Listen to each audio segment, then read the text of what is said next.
Bienvenidos a Gimúnicas. Nos encontramos hoy en una conversación que vamos a desarrollar con un invitado de lujo que tenemos el día de hoy, que es Marcelo Andía, el doctor Marcelo Andía. Hola Marcelo, ¿cómo Hola estás? Héctor, ¿cómo estás? Un placer y muchas gracias por la invitación. No, gracias a ti por aceptar la invitación. Para que nuestra audiencia te conozca un poco, voy a hacer tu presentación. Marcelo Andía, el doctor Marcelo Andía, estudió ingeniería en la Pontificia Universidad Católica de Chile, donde también estudió medicina y cirugía en la UC, y luego hizo un doctorado en la división de Ciencias e Imágenes de la Escuela de Medicina del King's College London, y es director del Magíster en Investigación en Ciencias de la Salud de la Pontificia Universidad Católica de Chile. También es director del Centro de Imágenes Biomédicas de la UC. Es profesor asociado del Departamento en Radiología y Centro de Imágenes Biomédicas de la UC. También es subdirector del Instituto Milenio en Ingeniería e Inteligencia Artificial para la Salud, iHealth. Y bueno, el doctor Andía, Marcelo, ha publicado aproximadamente 100 artículos científicos, así que es un honor también poder conversar con él de estos temas, que básicamente el día de hoy la idea es conversar un poco sobre el rol que tiene Latinoamérica en ciencia, en tecnología, y conversar un poco sobre los proyectos y las perspectivas que tiene Marcelo en este ámbito. Entonces, Marcelo, solo para que nuestra audiencia te conozca un poco más, tu camino muestra que la vida puede tener múltiples caminos, y, y hay, bueno, vuelve a existir interesante, ¿verdad? ¿Cómo es que llegaste al punto donde estás hoy? ¿Qué te motivó a hacer ciencia y trabajar en tantos proyectos como lo haces ahora? Muchas gracias Héctor. Eh, este es un camino que claramente no fue trazado de esta manera desde el origen y se ha ido dando por las circunstancias de la vida y por los gustos que uno tiene y de alguna manera yo diría por el aprendizaje que uno ha tenido a veces a seguir los instintos que uno tiene, más que lo que debiera uno haber hecho si uno sigue las instrucciones y la norma, sino que ir rompiendo la norma de vez en cuando. Ahora, a mi juicio un poco y probablemente un poquito la realidad latinoamericana, Sí. yo creo que en Latinoamérica todavía nuestras universidades tienen que madurar. Nosotros, no sé cómo será en tu país, Héctor, Sí. pero por lo menos en Chile los jóvenes entramos demasiado jóvenes a la universidad. O sea, a los 17 Sí. años, 16, 17 años, tú tienes que escoger cuál va a ser la carrera para el resto de tu vida. Entonces, claro, en Chile uno escoge o ser ingeniero en mecánica, o ingeniero eléctrico, o abogado, psicólogo, médico, etc. Sin tener demasiado conocimiento de qué es lo que uno está escogiendo. Y claro, si uno tiene la suerte de vivir en una familia con padres profesionales, probablemente uno tiene un poquito más clara la película, pero si uno no lo tiene, como fue mi caso, entonces uno, por lo que ve en la televisión, uno se va guiando y más o menos va. Entonces, a mi juicio, eso es un error claro, porque en el fondo la universidad no están hechas para formar profesionales o digamos, personas técnicas, sino que están hechos Claro. para generar ciencia, conocimiento. Y ahí un poco el modelo norteamericano o europeo de que los estudiantes salen del colegio y después hacen un college de 3 años, Sí. donde tú maduras la ciencia y después tú escoges a través de un máster o a través de una formación en medicina o en derecho o lo que sea, pero te permite madurar. Entonces, al menos a mi juicio, yo creo que esa maduración yo la hice en el camino y ahí fui encontrando diversos caminos que finalmente confluyeron en que hoy día me dedico a las imágenes, a la inteligencia artificial y a la salud, un poco casi por azar, te diría.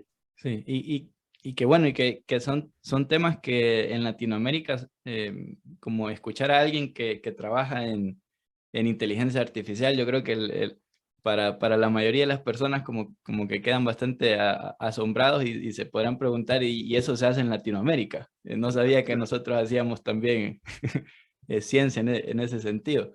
No sé cuáles son tus perspectivas en cuanto a qué posición tiene Latinoamérica en la inteligencia artificial, si es que estamos colaborando en algo, cuál es el posicionamiento que tenemos en el mundo como Latinoamérica. Es súper buena pregunta, porque claro, si uno mira cuál es el rol de Latinoamérica en el desarrollo de la tecnología. A ver, Latinoamérica no ha puesto un humano en la luna, digamos. Latinoamérica no, o sea, excluyo por supuesto a Estados Unidos y Canadá de la definición de Latinoamérica. Sí. En Latinoamérica probablemente tenemos muy poquitos premios Nobel en ciencia, tenemos algunos reconocidos premios Nobel en literatura, en La Paz, por ejemplo, pero en ciencia son poquitos. Latinoamérica no estamos cumpliendo un rol en esa línea. Sin embargo, yo te diría que la inteligencia artificial es una ciencia que se ha democratizado bastante bien. ¿Y por qué?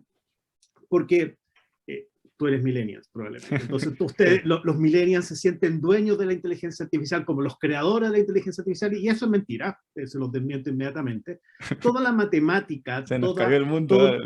todos los algoritmos de la inteligencia artificial, que básicamente es una combinación entre estadística, optimización, álgebra lineal, todos esos algoritmos se crearon en los 80 y en los 90.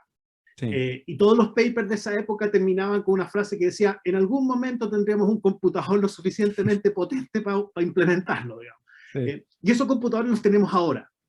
Entonces, por eso explotó la inteligencia artificial ahora, pero no es porque se haya inventado ahora, sino porque ahora tenemos la tecnología para poder hacerlo.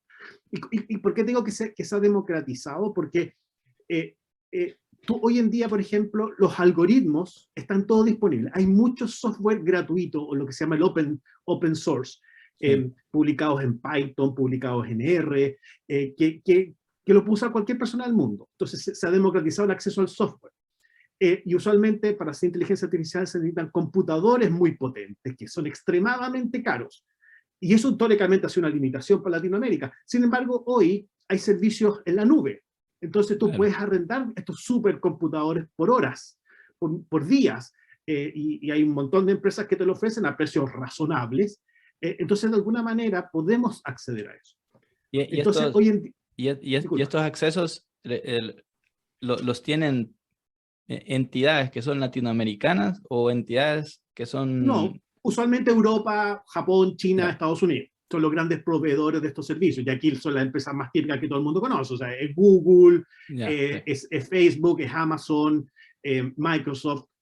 Sin embargo, ellos te ofrecen eso y tú cargas tu problema con tus datos, los subes a la nube, los procesas con unos supercomputadores que probablemente uno no podría pagar, pero sí los puedes arrendar por este tiempo y puedes hacer correr tus algoritmos de inteligencia artificial. Pero lo que te quería decir era que hoy en día la gran limitante es el acceso a buenos datos. Esa es la clave, es tener buenos datos. Y para tener buenos datos, primero tenemos que tener, en salud en particular, tenemos que tener un servicio de salud que esté sensibilizado de la importancia de los datos.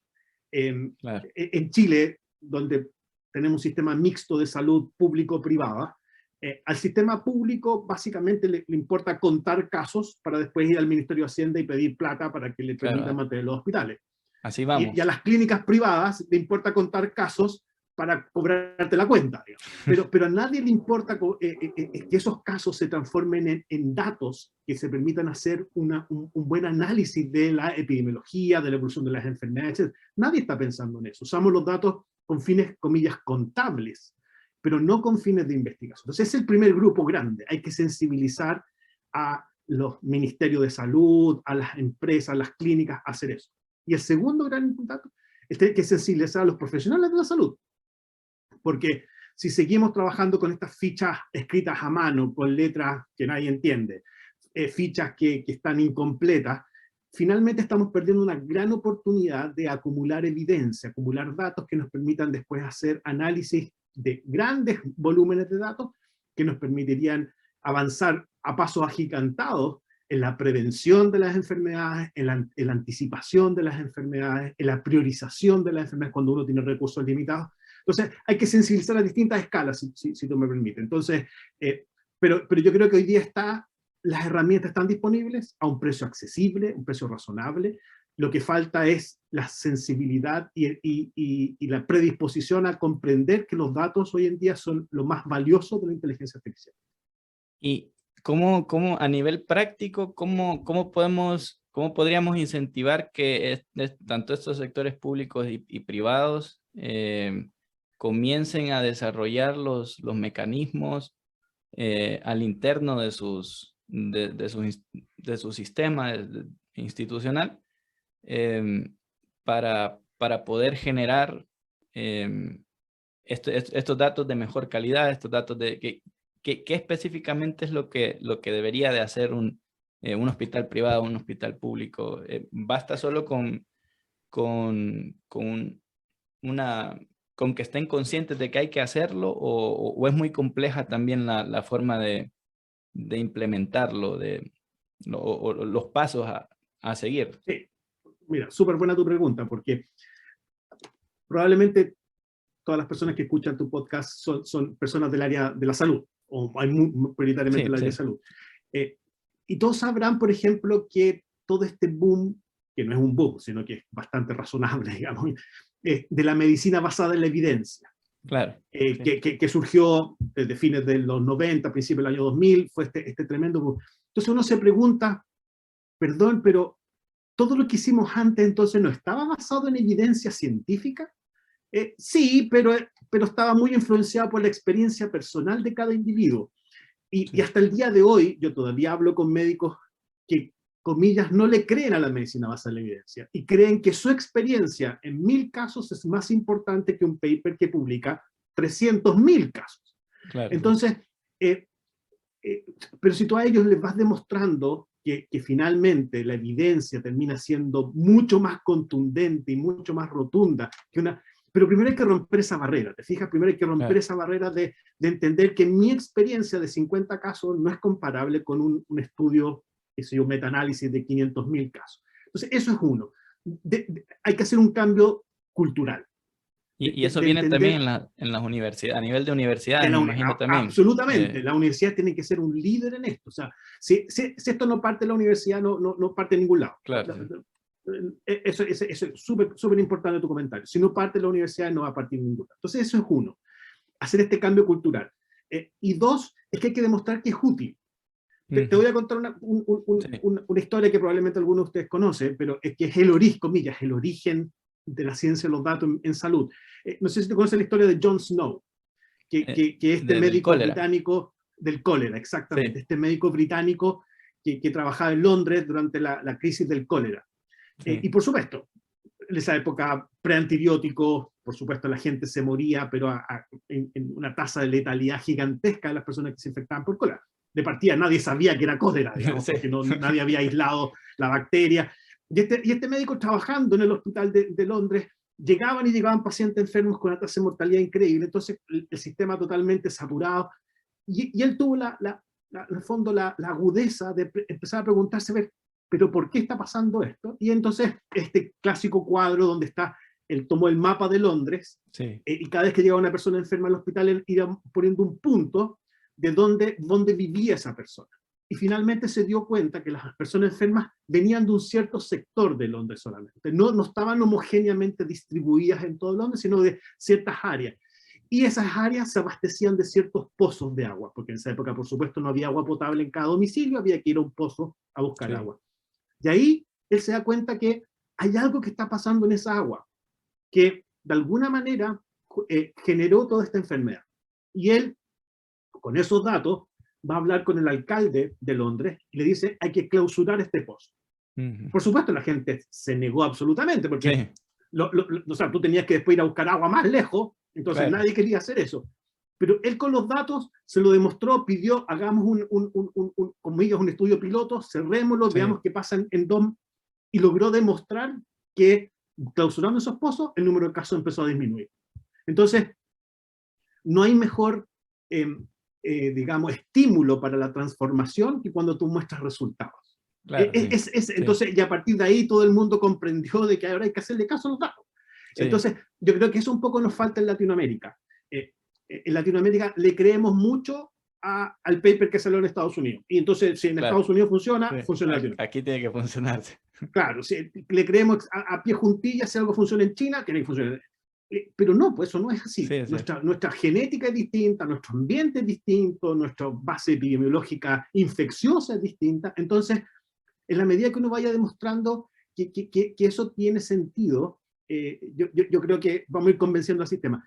Y por supuesto, hay que verle lo positivo a lo negativo. Digamos, esta pandemia de COVID, yo creo que demostró que por Dios que es importante saber contar bien los casos, aislar bien los casos, y responder mirando datos, no intuiciones, no que me tinca, no, Sí. miremos datos.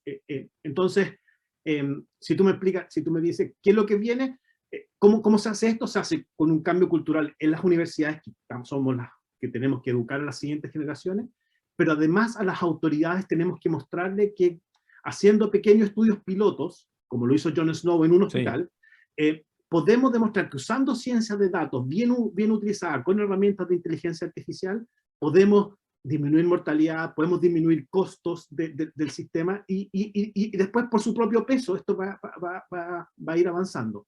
Pero ese cambio no va a ser simple, porque yo creo que lo primero que hay que hacer es generar buenas bases de datos creíbles, cosa que yo creo que son bien escasas en nuestro querido continente. Cierto, cierto.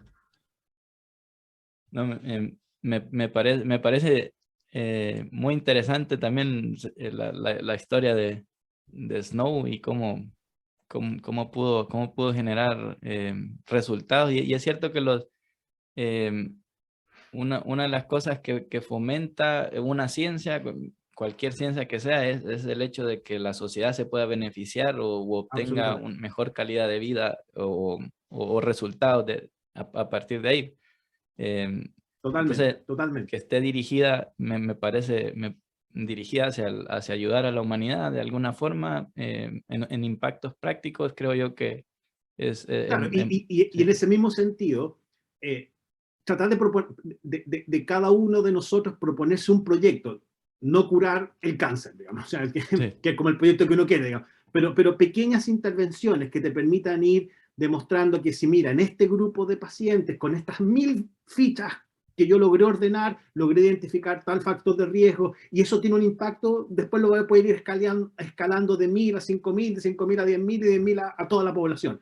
Entonces, yo creo que hay que partir con pequeños grupos de pacientes, con pequeñas poblaciones que sean de más riesgo, para después ir demostrando que a la medida que eso se va sistematizando, tú vas impactando en la calidad de vida, en la sobrevida, y en lo que más un poco también le importa mucho a los gobiernos y a los estados, es que tú disminuyes los costos.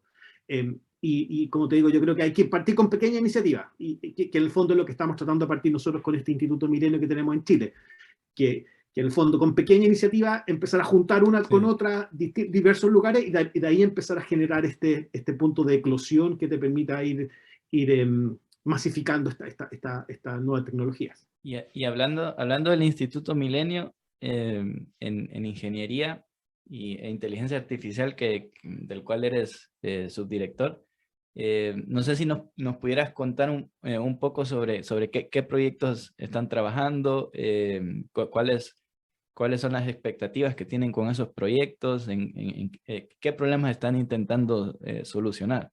Y si es una iniciativa que es solo chilena o si tiene colaboraciones externas. Mira, esta es una iniciativa que se enmarca dentro de un grupo de proyectos que en Chile se llaman las iniciativas Milenio, que surgieron, como su nombre lo dice, en el fondo, con el cambio de milenio. Y en el fondo la idea es, que partiendo por imágenes médicas, que hay un montón de desarrollos que han ido demostrando que podemos, por ejemplo, usar un CT, una tomografía axial computada, con menos energía. La imagen que va a producir es de mala calidad, entonces probablemente muchos profesionales del área de la radiología te van a decir esta es una imagen fea, digamos, no se compara con esta imagen de máxima calidad, entonces a lo mejor no voy a poder hacer un buen diagnóstico, pero se ha podido ir demostrando que tú puedes entrenar un computador, y un computador finalmente es capaz de llegar al mismo diagnóstico con una imagen de muy mala calidad visual, pero con mucha menos radiación para el paciente, y que puede llegar al mismo diagnóstico. Entonces, eso el ocurre. objetivo ahí sería disminuir la cantidad de radiación al paciente. Por ejemplo, disminuir la cantidad de radiación al paciente. Por ejemplo, en resonancia magnética, los que aquí alguna vez hayan hecho alguna resonancia, saben que la resonancia magnética tiene varios problemas, digamos. Un problema muy serio que tiene es que es muy lenta. Entonces uno tiene que tener 40 minutos dentro de este equipo gigantesco, ruidoso, a un paciente. Claro, si el paciente es un individuo joven, saludable, no tiene ningún problema. Pero cuando tenemos un adulto mayor, con ortopnea, que no puede estar acostado más de 10 minutos, cuando tenemos un recién nacido, que para poder hacer una imagen de resonancia magnética tenemos que anestesiarlo, cualquier disminución del tiempo es muy importante. No, Entonces, o un joven con claustrofobia también. A un joven con claustrofobia, por ejemplo. Claro, o cuando tú quieres estudiar un paciente de su corazón, pero tiene una arritmia. Es un desastre. Entonces ahí la inteligencia artificial nos ha demostrado que nos permite acelerar las imágenes, pero las imágenes son de mala calidad, o sea, no se ven bien. Entonces, nuevamente, la pregunta que uno, y aquí hay una revolución. El objetivo de la radiología es hacer bonitas imágenes para que un médico las mire y logre llegar a un buen diagnóstico, o el objetivo es hacer una imagen de cualquier calidad, siempre y cuando podamos llegar a un buen diagnóstico. Y ese quiebre de paradigma fue el que la inteligencia artificial nos ha ayudado. Entonces, en nuestro Instituto Milenio lo que estamos tratando de hacer es todas esas tecnologías que se están desarrollando en distintas partes del mundo, traerlas a Chile y a Latinoamérica, implementarlas acá y empezar a abastecerla con datos nuestros, con aplicaciones nuestras, a nuestras enfermedades, a nuestra prevalencia. Y sobre todo, por ejemplo, si tú me hubieras preguntado, yo me dedico harto a la resonancia magnética, entonces si tú me hubieras preguntado hace 5 años atrás, yo te hubiera dicho, el futuro de la resonancia magnética es seguir aumentando el campo magnético.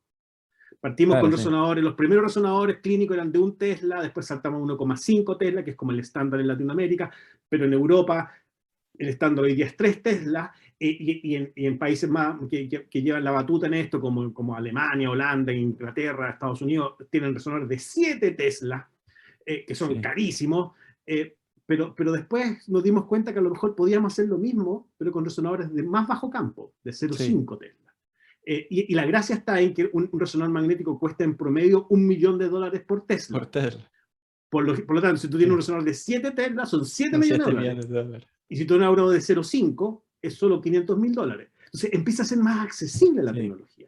Y nuevamente, si tú miras las dos imágenes, pareciera que una es un poquito más fea que la otra, pero si tú ahora le agregas la capa de inteligencia artificial y todos estos algoritmos de mejoramiento de las calidades, tú puedes llegar a la misma calidad, pero más importante, más que la calidad, al mismo diagnóstico.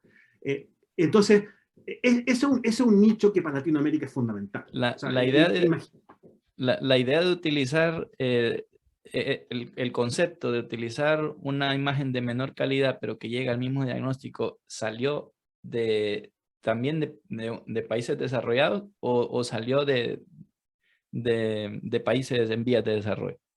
Yo creo que salió más bien de países en vías de desarrollo. En vías de desarrollo. Porque en el fondo, si tú piensas, o sea, no es indiferente al precio, pero yo te diría, en Estados Unidos, en Alemania, no están demasiado preocupados por si el resonador cuesta $1 millón o $2 millones.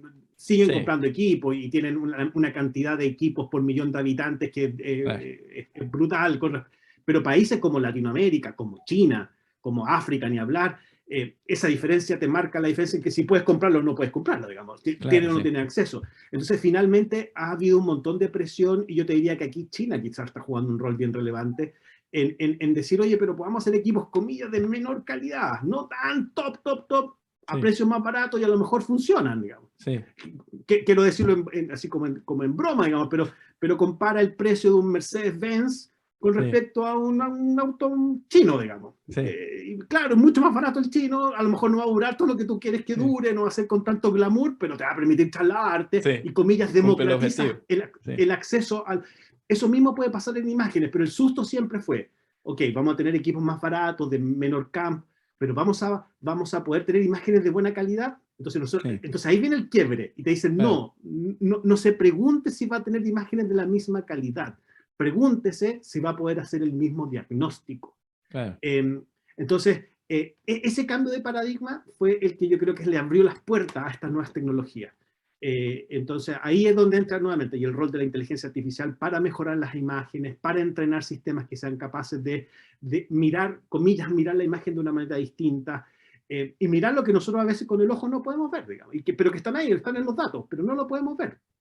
Claro. Recuerde que hoy día tenemos esta conversación, y aquí entre medio están pasando un montón de ondas electromagnéticas que no estamos viendo. Claro, sí. La onda de Wi-Fi, las ondas, qué Sí. sé yo, de su teléfono móvil, qué sé yo, no las vemos, pero eso no significa que no están ahí. Es cosa de tener el detector adecuado. Entonces, ahí es donde entra la inteligencia artificial. ¿Te fijas? A abrirnos los límites de nuestras percepciones.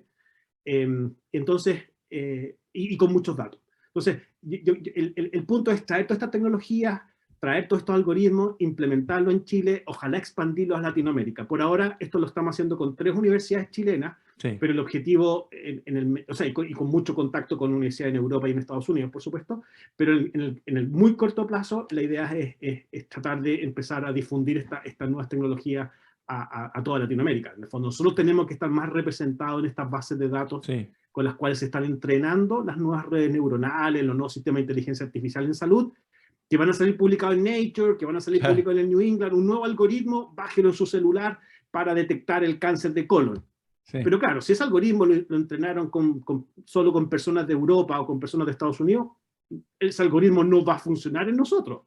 Entonces, claro. Y si nosotros no generamos los datos, jamás vamos a estar representados en esos algoritmos. Entonces, un poco ese es el desafío que yo creo que tenemos en Latinoamérica, es avanzar en generar datos. Entonces, generalmente cuando uno dice inteligencia artificial, la personal de salud se asusta. Entonces le decimos, no se asuste, son algoritmos. Es cierto, no corren en Excel. Suena avanzado. Claro, pero no se preocupe, usted se puede conseguir a un ingeniero amigo, un estadístico amigo, un matemático amigo, y él le va a ayudar. Pero lo que necesitamos del personal de salud es ser muy riguroso en tener buenas preguntas clínicas y buenas bases de datos. Sí. Si tenemos una buena pregunta clínica y tenemos muchos datos bien estructurados, podemos hacer grandes avances. Entonces, el desafío, por lo menos en nuestro proyecto ahora, es precisamente ese. Es en estos primeros 5 años, nuestro proyecto a 10 años plazo, en los primeros 5 años el objetivo es hacer este cambio cultural, sentar en una misma mesa enfermeras, kinesiólogos, nutricionistas, médicos, con los matemáticos, con los estadísticos, con los ingenieros, para que generemos confianzas, definamos problemas, generemos las bases de datos de forma tal que a partir del año 5, el año 6, ya tengamos bases de datos contundentes y empecemos a sacar conclusiones de nuestros países. Entonces es un poco el desafío para Latinoamérica en general. Claro, sí. Sí, hay varios puntos que me parecen interesantes. Bueno, primero la multidisciplina de la que hablas, que va a ser necesaria. El hecho de poner a conversar a un matemático con un médico, surgen charlas interesantes. Esotéricas, digamos. Esotéricas. Sí, y a veces es complejo también Súper como complejo. salir de la caja donde está cada uno para poder interactuar. Entonces, tiene bastantes desafíos igual No, es un súper desafío, y por eso te digo, un poco por eso te digo yo que ese desafío debiéramos sortearlo en Latinoamérica si somos capaces de que todos nuestros médicos sepan mucho de datos, de estadística, de matemática, y que nuestros ingenieros o nuestros matemáticos sepan también de biología, de medicina. Entonces, y eso se logra, a mi juicio al menos, con que todos pasemos por un college de ciencia antes, que te entregue los fundamentos de estos elementos, porque así la conversación después se hace mucho más simple, claro. y se permite integrar de mejor manera. Hoy en día tenemos una barrera que es bien grande, digamos, sí. Lo que dices tú es muy cierto, o sea, sentar a profesionales tan diversos a conversar no es trivial. Por suerte nosotros vivimos en un ambiente académico donde ahí está esta disposición a hacer esta conversación, pero si tú sales del ambiente académico y te vas a un hospital, a una clínica, la conversación es casi son dos monólogos que no se escuchan.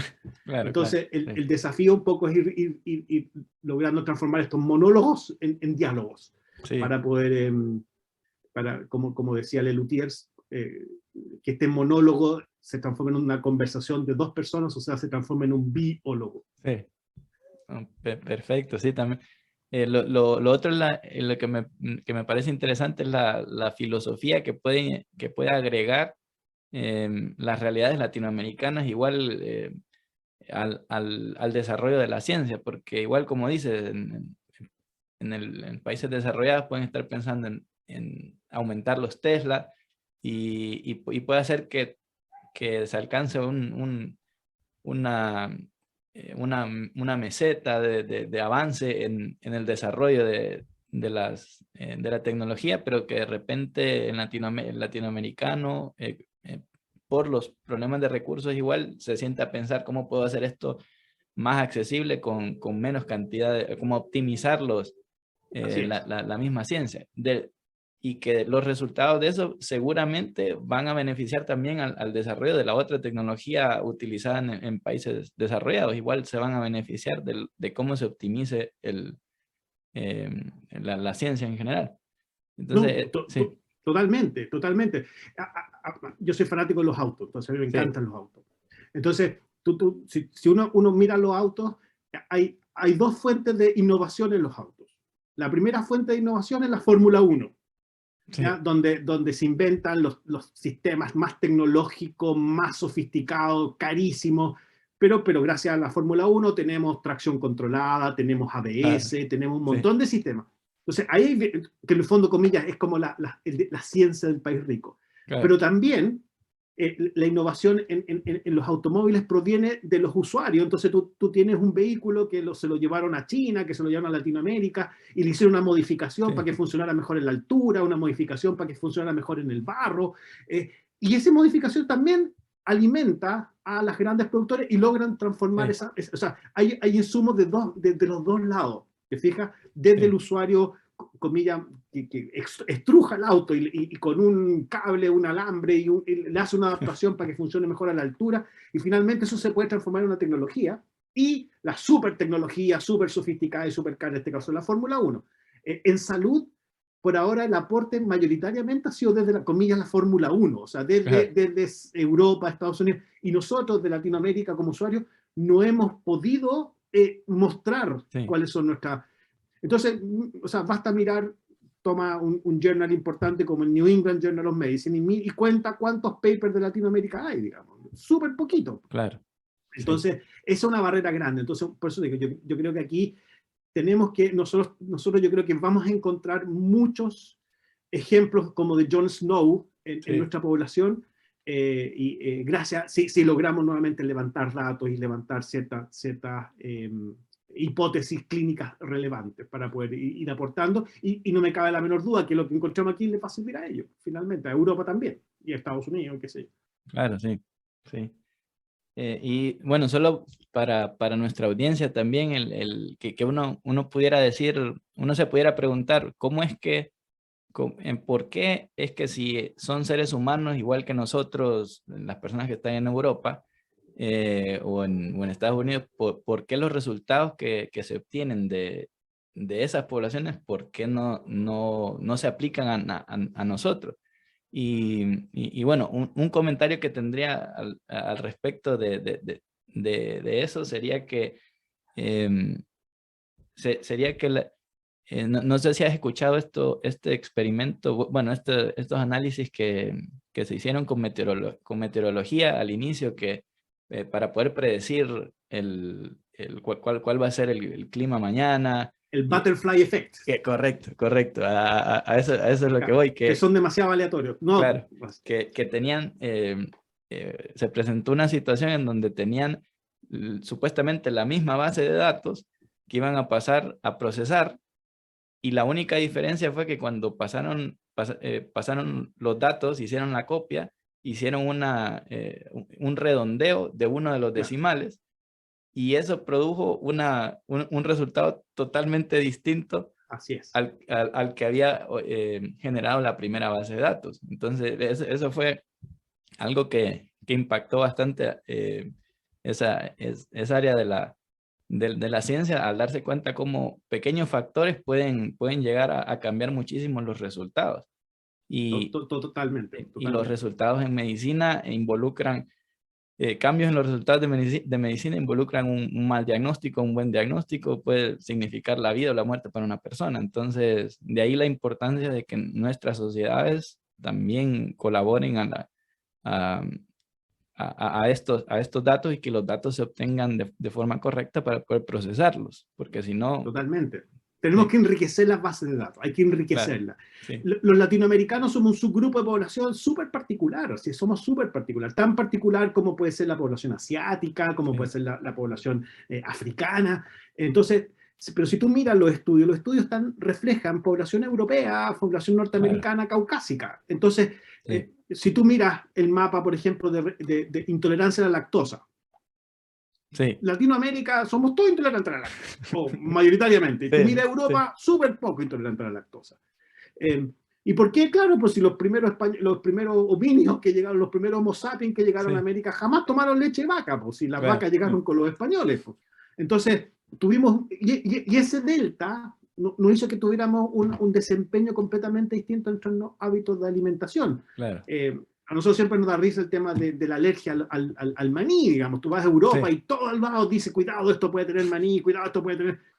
Y yo en todos mis años de ejercicio en la medicina nunca he visto en sí, Chile a alguien que haga una reacción anafiláctica o una reacción alérgica severa por el maní, digamos. sí, Entonces, tal como tú dices, son pequeñas variaciones las que hacen que tú tengas efectivamente sí, respuestas distintas. Hay una anécdota bien buena que, en el fondo, cuando nosotros en Chile tuvimos en los años 80 una crisis por Salmonella typhi. mm, Entonces, tuvimos varios episodios de Salmonella typhi, entonces nosotros en Chile usamos un antibiótico que nos salvó la vida, digamos, que se llama el cloranfenicol.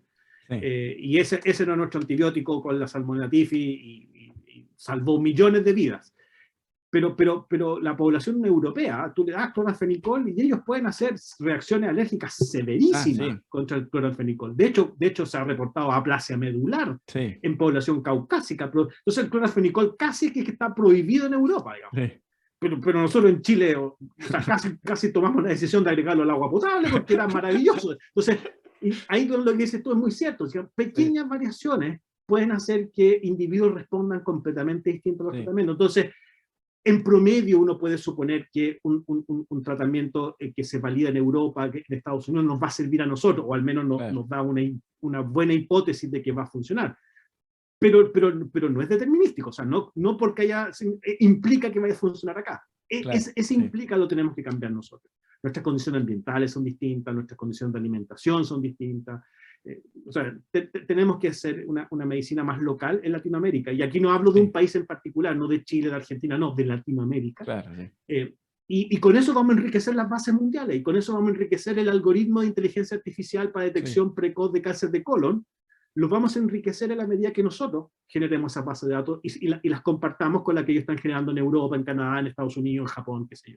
Sí, y hablando de ese punto del hecho de la Unión Latinoamericana que debería de haber que, porque, bueno, Europa tiene mucho desarrollo, pero también tiene, uno habla de todo el desarrollo que tienen en ciencia y todo, pero también Europa, es la Unión Europea que tienen, facilita mucho el hecho de que haya suficientes recursos, de que haya suficiente talento humano para poder llevar todo. Igual Estados Unidos, que uno lo piensa como un solo país, pero son No, 50 pues Estados estados y Unidos cada es uno podría un ser un continente país.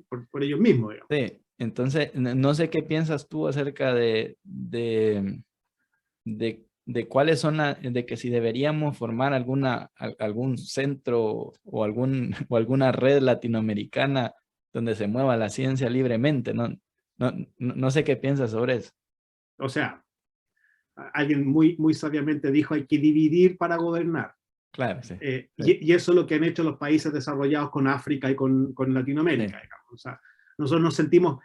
Piensa tú que en Europa los países tienen idiomas distintos. sí, Han tenido guerras entre ellos desde épocas milenarias, o sea, desde que antes que nosotros pudiéramos en Latinoamérica hubieran civilizaciones, ellos se estaban matando.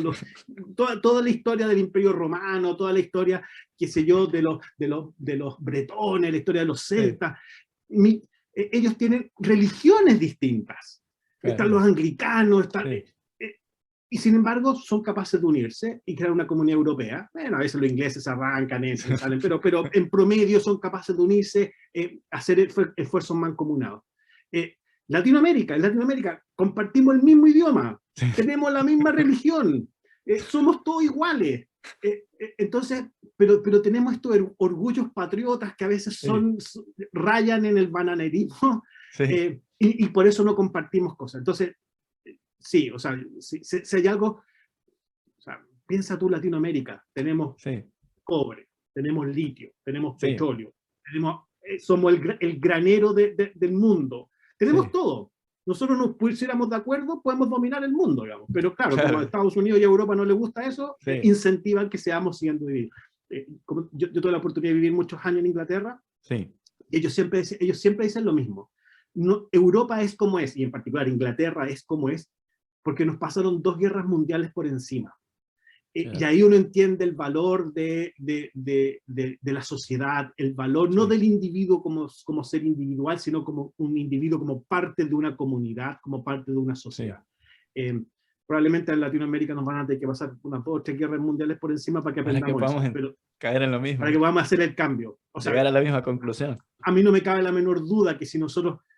Imagínate la selección de fútbol que haríamos si nos uniéramos todos, imagínate. Pero no hay ninguna duda, o sea, no hay ninguna duda que Latinoamérica debiéramos hacer, pero para eso hay que tener confianza, hay que tener tanta cosa que nos cuesta tanto a nosotros los latinoamericanos. Nosotros en Chile tenemos un súper buen cómico que es casi un filósofo, y él siempre decía lo mismo: somos tan ricos, entonces quizás lo que deberíamos hacer es venderle a Latinoamérica a los japoneses, y con esa plata nosotros nos compramos una isla en algún parte y nos vamos todos para allá, digamos.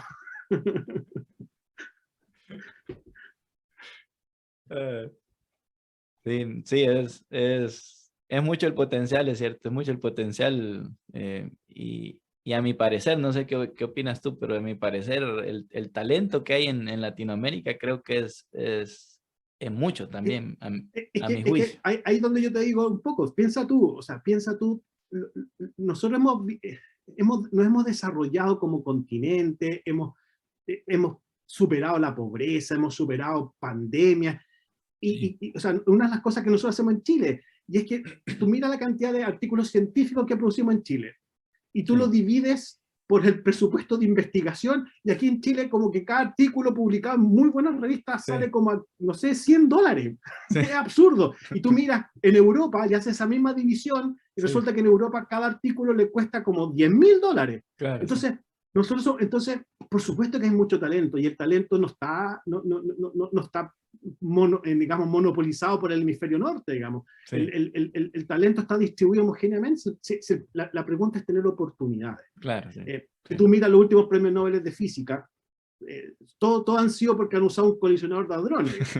Claro, si tú tenías un colisionador de hadrones como un laboratorio en el patio de tu casa, por supuesto que lo que hagáis, bueno, algo va a salir. Exagerando, por supuesto, pero lo que hagáis ahí va a ser un artículo en Nature y te dejan el premio Nobel. Nosotros estamos a años luz de tener eso. Entonces, claro, pero tenemos nichos. En Latinoamérica tenemos las mayores reservas de litio del mundo. Y seguimos exportando. Argentina tiene litio, Bolivia tiene litio, Chile tiene, y seguimos peleando, cada uno por su lado, tratando de encontrar el mejor. ¿Y qué hacemos? Se lo mandamos a los chinos, después le compramos las baterías a los chinos. Entonces, no se competen. Ahora, yo tengo fe de que las siguientes generaciones podamos ir avanzando en esto, pero yo me quedo con el mensaje que me dio un médico viejo en Inglaterra, que él decía: somos lo que somos porque nos pasaron 2 guerras mundiales por encima. Y así aprenden las sociedades. Somos como los jóvenes, digamos. Hay que meter los dedos al enchufe para darse cuenta de que la corriente duele. Claro, sí. No, me parece un punto interesante en el cual cerrar. No sé si tienes algún comentario final que quisieras hacer.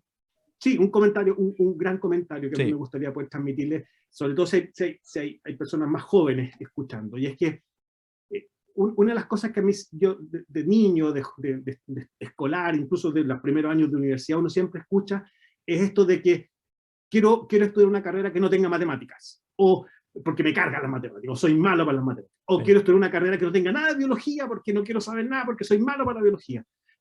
No hagamos eso.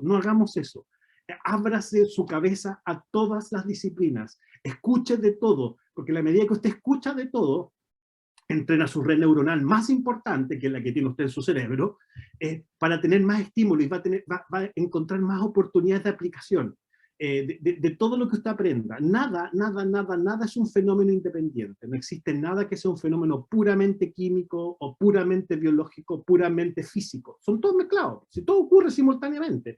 Entonces, siempre estar atento a las otras disciplinas, aunque uno diga que uno es malo. No, mentira, uno no es malo. Hay que ser honesto, decir, no me gusta. Ya, ok, diga, no me gusta, pero no diga que es malo.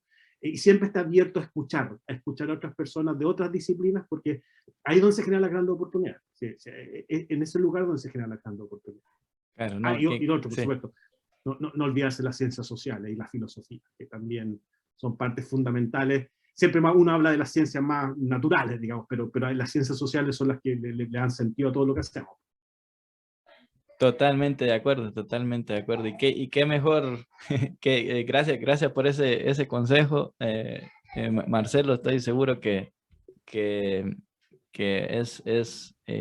muy importante cada una de las palabras que acabas de decir, y esperemos este mensaje pueda llegar a varias personas para que se inspiren a también ser agentes de cambio en sus respectivos lugares, y poder impulsar el desarrollo de Latinoamérica, de esta nuestra casa. Muchas gracias Marcelo por haber aceptado nuestra invitación de nuevo, y bueno, ahí estamos hablando. Bueno, un placer, Héctor, y cuando quieras conversamos de otro tema apasionante, así que Súper, feliz de perfecto, participar. Muchas gracias. perfecto, te tomaré la palabra.